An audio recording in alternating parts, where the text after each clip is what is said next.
बिस्मिल्लाहिर्रहमानिर्रहीम। अस्सलाम वालेकुम स्टूडेंट्स, कैसे हैं आप सब लोग। मुझे उम्मीद है आप सब लोग घरों के अंदर खैर खैरियत से होंगे और इस कोरोना की वबा के अंदर तमाम SOPs का ख़ास ख्याल कर रहे होंगे, मास्क का इस्तेमाल कर रहे होंगे, सैनिटाइज़र यूज़ कर रहे होंगे और तमाम अफराद के साथ कम से कम 6 फुट का फासला ज़रूर रख रहे होंगे। बेटा ये तमाम SOPs हम लोगों को फॉलो करने हैं। इंशाल्लाह अल्लाह ताला हमारी इस वबा से जल्द जान छुड़वा देगा। और इस वबा के अंदर सबसे अहम बात हम लोगों ने आपके लिए जो ये सिलसिला शुरू किया है लाइव एकेडमी का, बेटा इस लेक्चर्स के थ्रू आपको हम लोग तमाम के तमाम टॉपिक्स अच्छे तरीके से कोशिश कर रहे हैं डिलीवर करें। तो बेटा मुझे उम्मीद है आप सब लोग इस हमारे कोशिश से, इस काविश से मुस्तफ़ीद हो रहे होंगे। अल्लाह ताला हम सब के इन तमाम कोशिशों में बरकत डाले। मेरा पढ़ाना, आप लोगों का समझना, उसको याद रखना, ये तमाम हम सब के लिए फ़ायदेमंद हो।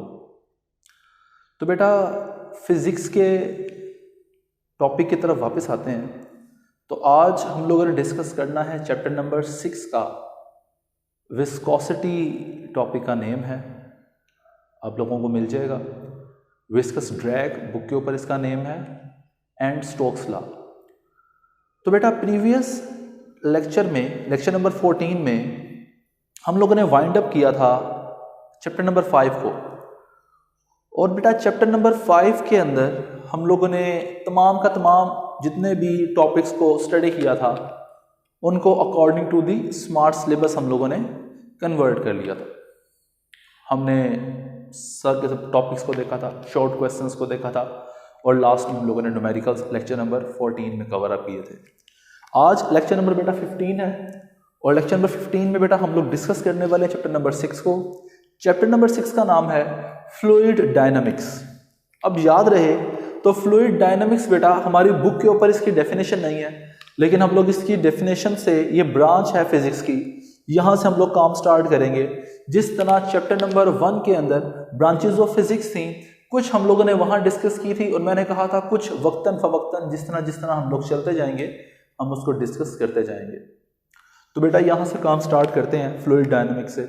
तो सबसे पहले इसकी डेफिनेशन है, मैं लिखवा रहा हूँ तो आप लोग भी इसको नोट डाउन करते जाएं। तो बेटा फ्लूइड डायनामिक्स क्या चीज़ है? दी branch of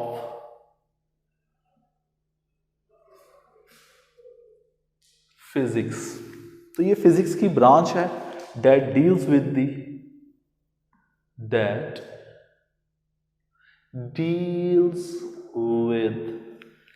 the study of moving fluid,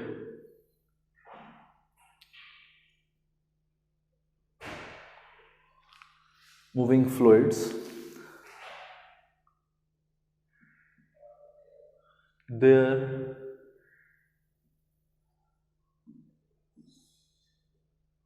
properties,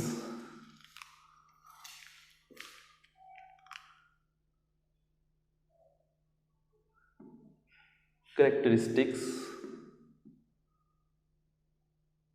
and principles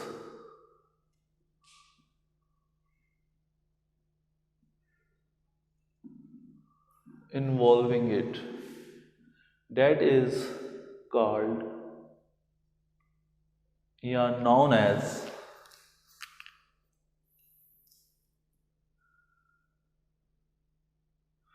fluid dynamics.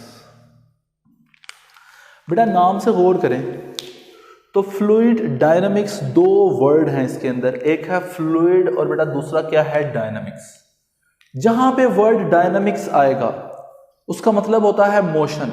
जैसे हम लोगों ने चैप्टर नंबर 2 के अंदर एक टॉपिक था जिसमें हम लोगों ने डायनामिक का जिक्र किया था। तो बेटा डायनामिक का वर्ड जब भी आएगा इसका मतलब क्या होगा? Motion, movable things. जब भी कोई चीज मूव करे तो लाजमी बात है क्या मूव करेगा? फ्लूइड मूव करेगा। So fluid dynamics is the branch of physics that deals with the study of moving fluids. जब भी fluids move करते हैं, जब वो move करेंगे तो उनकी कुछ अपनी specific characteristics होंगी, properties होंगी, उनकी भी study करेंगे, and as well as जब वो fluid move करेंगे तो वो कुछ उसके अंदर एक्स्ट्रा स्पेशल प्रिंसिपल्स भी अप्लाई होंगे. So all the principles involving it, उसमें जोन जोन से प्रिंसिपल बेटा लागू हो रहे होंगे, लग रहे होंगे, एप्लीकेबल होंगे, इन्वॉल्व होंगे, they all are the part of fluid dynamics. So fluid dynamics की बेटा हम लोगों ने डेफिनेशन की, ब्रांच ऑफ फिजिक्स है दैट डील्स विद द, याद कर लें आप सब लोग, that deals with the study of, किस किस की स्टडी, मूविंग फ्लूइड की, उसकी प्रॉपर्टीज की, कैरेक्टरिस्टिक्स की, and all the principles involving it, और उसकी मोशन के दौरान जितने भी प्रिंसिपल्स होंगे उन सब की स्टडी बेटा किस में आ जाएगी, फ्लूइड डायनामिक्स में. अब जरा नोट करें बेटा, तो फ्लूइड और डायनामिक्स दो वर्ड हम लोगों के पास आए. एक बेटा ये वर्ड है फ्लूइड, और बेटा एक ये वर्ड है डायनामिक्स. तो मैंने कहा था डायनामिक का वर्ड जहां पे भी आएगा, डायनामिक वर्ड, इसका मतलब हमेशा क्या होता है, motion. Everything that changes its position with respect to some reference point. While fluid, fluid क्या होता है बेटा, इसके लिए डेफिनेशन लिखवा रहा हूं.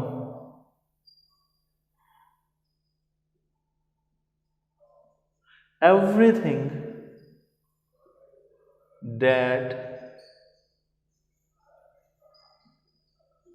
can flow, हर वो चीज बेटा जो फ्लो कर सकती है, बह सकती है, that is known as fluid. अब एग्जाम्पल बेटा फ्लूइड्स में जितने भी लिक्विड्स हैं, क्योंकि तमाम के तमाम लिक्विड्स फ्लो करते हैं, इवन दैट तमाम की तमाम गैसेस भी फ्लो करती हैं. सो बेटा फ्लूइड्स की डेफिनेशन हम लोगों ने की, everything the state of matter which can flow, that can flow. For example liquids fluids का पार्ट हैं, गैसेस भी फ्लूइड्स हैं, इवन कुछ मेटल्स भी हैं लाइक मर्करी, ये भी in the form of liquid होती है, तो it can also termed as fluid. अब चलते हैं आगे. जब भी कोई फ्लूइड फ्लो करता है, फ्लूइड हम लोगों ने देखे हैं लाइक वाटर है, मिल्क है, हनी है, ग्लिसरीन है, पेट्रोल है, डीजल है, जितने भी मोबल ऑयल है, ठीक है, इवन जो हमारे पास वेजिटेबल ऑयल है, जितने भी कुकिंग ऑयल्स वगैरह, ये सब के सब दे आर द फ्लूइड्स. अब आपने एक चीज़ नोट की होगी, हम लोग कभी भी हनी को किसी जार में आप कन्वर्ट करें और जार से सब बाहर निकालें तो वो सब की सब हनी बाहर फ्लो नहीं करती, फ्लूइड तो है. अब हमने फ्लूइड की मोशन की पहली कैरेक्टरिस्टिक स्टडी करने जा रहे हैं, मोशन ऑफ फ्लूइड की पहली प्रॉपर्टी को डिस्कस करने जा रहे हैं, जिसको बेटा हम लोग कहते हैं विस्कोसिटी. क्या कहते हैं, विस्कोसिटी. तो बेटा विस्कोसिटी की डिस्कशन के लिए सबसे पहले हम लोग डेफिनेशन लिखते हैं, विस्कोसिटी क्या होती है. तो बेटा मैंने एग्जांपल दी, हनी को, शहद को किसी जार से जब आप उसको उंडेलते हैं, उसको तमाम का तमाम उल्टा कर देते हैं, तो हनी बाहर तो आती है, लेकिन सम ऑफ जो हनी है वो लगी रह जाती है उस जार की साइड्स के साथ. यही काम होता है किसी भी ऑयल के साथ, यही काम होता है इवन वाटर के साथ. हर एक फ्लूइड जब भी मूव करता है तो उसकी कुछ some of the particles of that fluid, कुछ ना कुछ जो उसके पार्टिकल्स हैं वो दूसरे वाले कंटेनर के, जार के साइड्स के साथ चिपके रह जाते हैं. क्यों रह जाते हैं, उस प्रॉपर्टी का नाम क्या है, विस्कोसिटी. क्यों चिपके रह जाते हैं, विस्कोसिटी की वजह से. अब विस्कोसिटी क्या होती है, मैं डेफिनेशन लिखवा रहा हूं बेटा. तो विस्कोसिटी इज द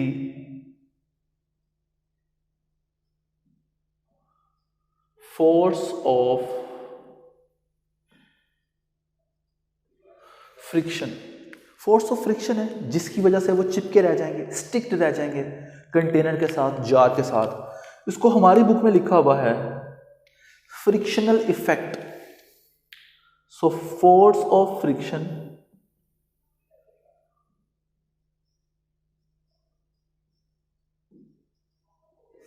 या frictional effect between the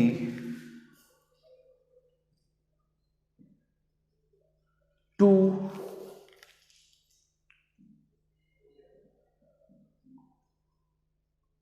different या adjacent layers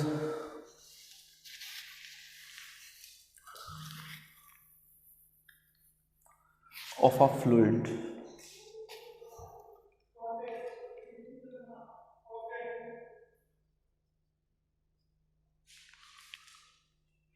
of a moving fluid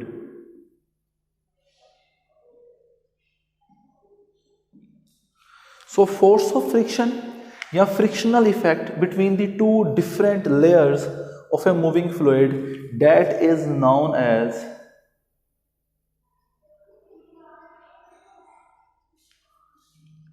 viscosity।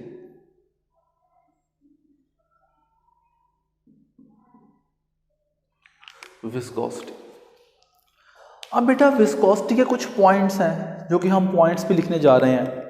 So note करें, तो जब भी आप किसी भी फ्लूइड को किसी भी दूसरे एक से दूसरे कंटेनर में शिफ्ट करते हैं तो उसकी कुछ पार्टिकल्स, कुछ लेयर्स पिछले वाले कंटेनर के साइड्स के साथ, बॉटम के साथ चिपकी रह जाती है, स्टिक्ड रह जाती है due to this force of friction. अब जरा नोट करें, तो किसी की फोर्स ऑफ फ्रिक्शन ज्यादा होती है, किसी की फोर्स ऑफ फ्रिक्शन कम होती है। जैसे वाटर की फोर्स ऑफ फ्रिक्शन कम होती है with respect to honey, with respect to coal tar, with respect to milk, with respect to glycerine. तो बेटा इसका मतलब है जिसकी ज्यादा फोर्स ऑफ फ्रिक्शन होगी उतनी उसकी ज्यादा विस्कोसिटी होगी। बात समझ आई? आम जुबान में इसको किसी भी चीज का पतला या गाढ़ा होना भी कहते हैं, लेकिन पतला या गाढ़ा होने का मतलब हरगिज उसकी विस्कोसिटी के साथ नहीं है। ये बात याद रख लें, क्योंकि कोई भी फ्लूइड अगर पतला है, लाइट है या गाढ़ा है, थिक है, तो बेटा उसका मतलब है उसकी डेंसिटी के साथ। ठीक है, ये दो बातें अलग अलग हैं, इन दोनों बातों को आपने मिक्स नहीं करना। आम तौर पे यूजुअली ऐसा होता जरूर है कि जो फ्लूइड थिक होता है उसकी विस्कोसिटी ज्यादा होती है, लेकिन मैंने कहा थिकनेस का विस्कोसिटी के साथ कोई रिलेशन नहीं है और आपने इसको कोशिश भी नहीं करनी बनाने की। ठीक है बेटा, लेकिन हम लोग आगे चल के इसको एमसीक्यूज की फॉर्म के अंदर देखेंगे जरूर कि किस तरह थिकनेस का मतलब होता है डेंसिटी। थिकनेस का मतलब क्या होता है? डेंसिटी। हाँ, डेंसिटी के लिहाज से विस्कोसिटी को आप डिस्कस कर सकते हैं, लेकिन बाद में। बात समझ आई? तो थिकनेस का विस्कोसिटी के साथ डायरेक्ट रिलेशन नहीं है कोई। क्लियर हो गया भी आप सब लोगों को? ओके, अब चलते हैं कुछ आगे, लेकिन डेंसिटी के साथ है, डेंसिटी का थिकनेस के साथ है, and then density is going to make some relation with viscosity. कैसे होगा आज हम उसकी बात करेंगे। अच्छा भाई, तो विस्कोसिटी को बेटा रिप्रेजेंट किससे करते हैं?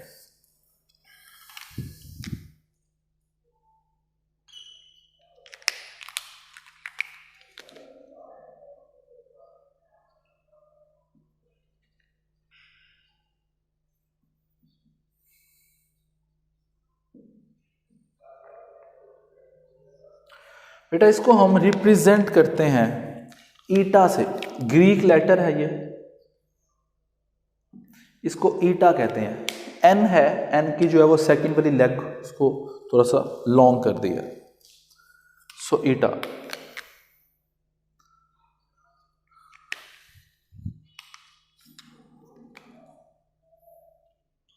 सेकेंडली बेटा ये वेक्टर क्वांटिटी है कि स्केलर क्वांटिटी है? So it is a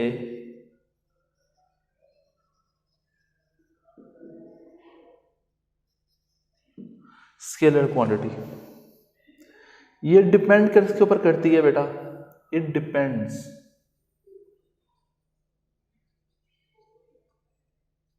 upon the nature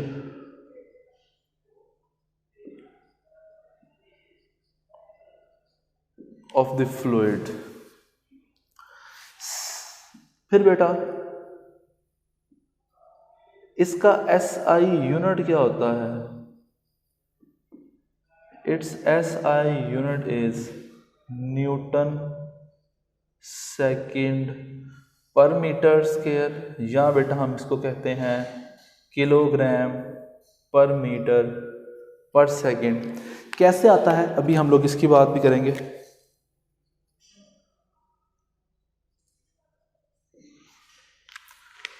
फिर बेटा इसकी डायमेंशंस का जिक्र करते हैं। तो इसकी डायमेंशंस क्या होंगी?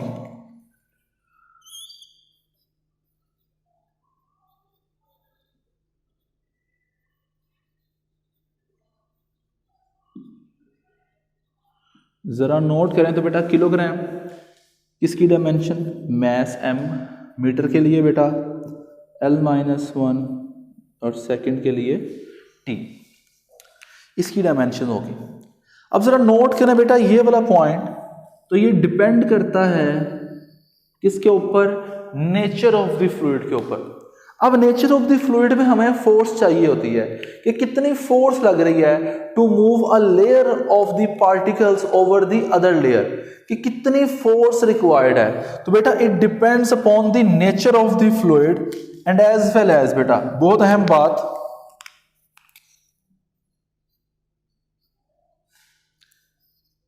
Viscosity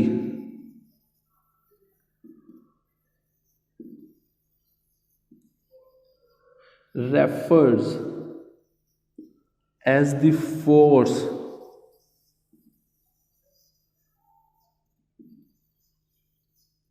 required. Viscosity refers as the force required to move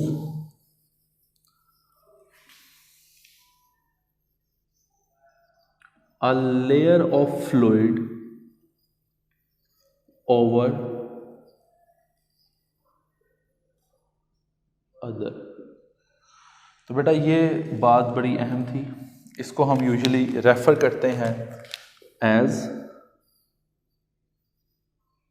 note.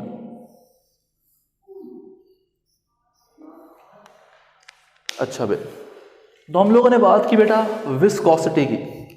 Viscosity के बारे में हम लोगों ने कहा कि ये फोर्स ऑफ फ्रिक्शन है between the different layers of a moving fluid, या हम लोगों ने कहा बुक के ऊपर वर्ड है frictional effect between the two different layers of a moving fluid, that is termed as viscosity. इसको रिप्रेजेंट किससे कर रहे हैं? ईटा से। ये कैसी क्वांटिटी है बेटा? स्केलर क्वांटिटी है। किस पे डिपेंड कर रही है? नेचर ऑफ द फ्लूइड के ऊपर। इसका ऐसा यूनिट क्या है? न्यूटन सेकंड पर मीटर स्क्वायर। कैसे आता है अभी हम लोग इसका जिक्र भी करने वाले हैं with respect to Stokes law.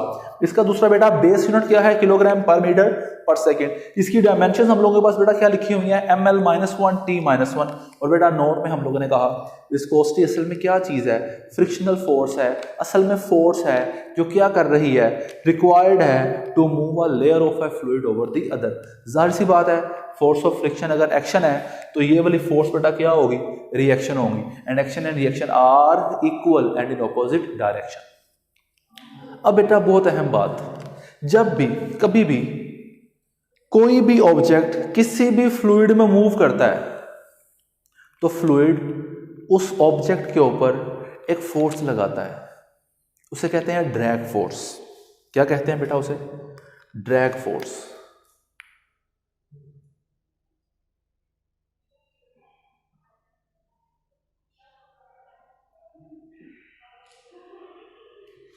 Drag force क्या होती है?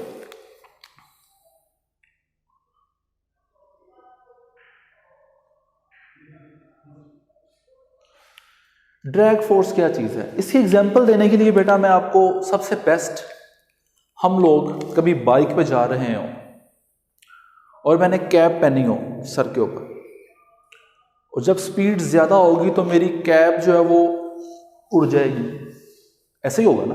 क्या ख्याल है? तो बेटा वो जो कैप उड़ी है, वो जो कैप मेरे सर से निकल गई है हवा की वजह से, वो क्यों लगी है? बिकॉज मेरी कैप पे कौन सी फोर्स लग रही थी? Drag force. ड्रैग फोर्स किस तरफ को लगती है? अगर मैं बेटा स्ट्रेट लाइन में मूव कर रहा हूं, आगे की तरफ जा रहा हूं, तो ड्रैग फोर्स किस तरफ को लग रही होगी? पीछे की तरफ। इसका मतलब है ये ऑपोजिट होती है किसके? मोशन ऑफ द ऑब्जेक्ट के। अगर आप लोगों ने बेटा किसी बस या कार या ट्रेन से बाहर हाथ निकाला हो, तो आपके हाथ के ऊपर भी एक फोर्स लगती है जो आपके हाथ को कहाँ लेके जाती है? पीछे लेके जा रही होती है हवा की वजह से। वो जो फोर्स बेटा आपके हैंड पे लग रही है, that is known as drag force. जो लोग स्विमिंग करते हैं, स्विमिंग करने वाले बच्चे, उन्हें पता होगा जब वो स्विम करते हैं तो वाटर जो है वो आपके ऊपर क्या लगाता है? फोर्स लगाता है, आपको आगे जाने से रोकता है, आपकी मोशन को अपोज करता है। तो बेटा वाटर क्या है? फ्लूइड। एयर क्या है? फ्लूइड। वो जो फोर्स लगा रही है किसी भी ऑब्जेक्ट के ऊपर which is opposite to the direction of motion of that object, that force is known as drag force. तो बेटा ड्रैग फोर्स क्या चीज है? रेजिस्टिव फोर्स है।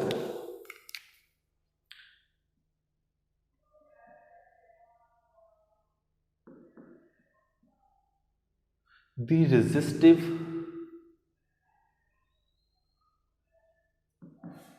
या opposite force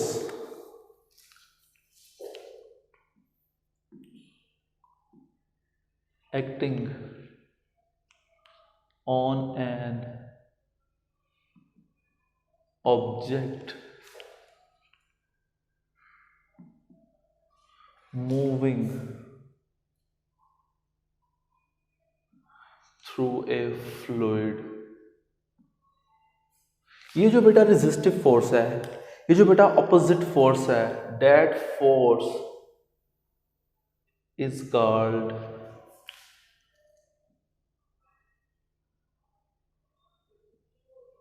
ड्रैग फोर्स।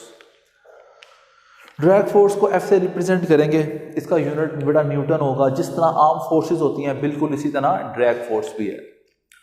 तो बेटा ड्रैग फोर्स के बाद बहुत अहम बात हम लोग बात करेंगे स्टोक्स लॉ की, जो कि बहुत मेन एक काम है। हमारी बुक के ऊपर इसके बारे में बहुत कम इंफॉर्मेशन है, लेकिन हम लोग कोशिश करेंगे कि इसको 100% फुली आप लोगों को कन्वे कर दें।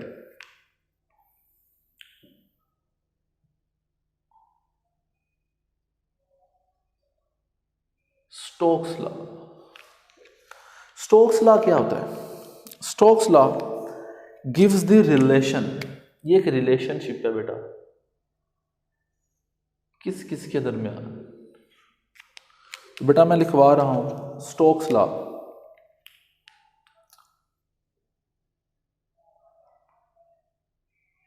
द रिलेशन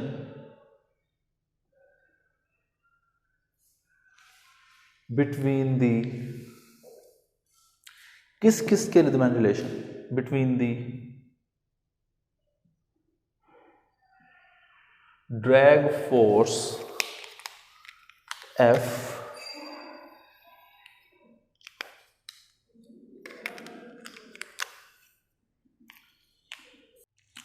जी। तो बेटा हम लोगों ने बात की थी स्टोक्स लॉ की।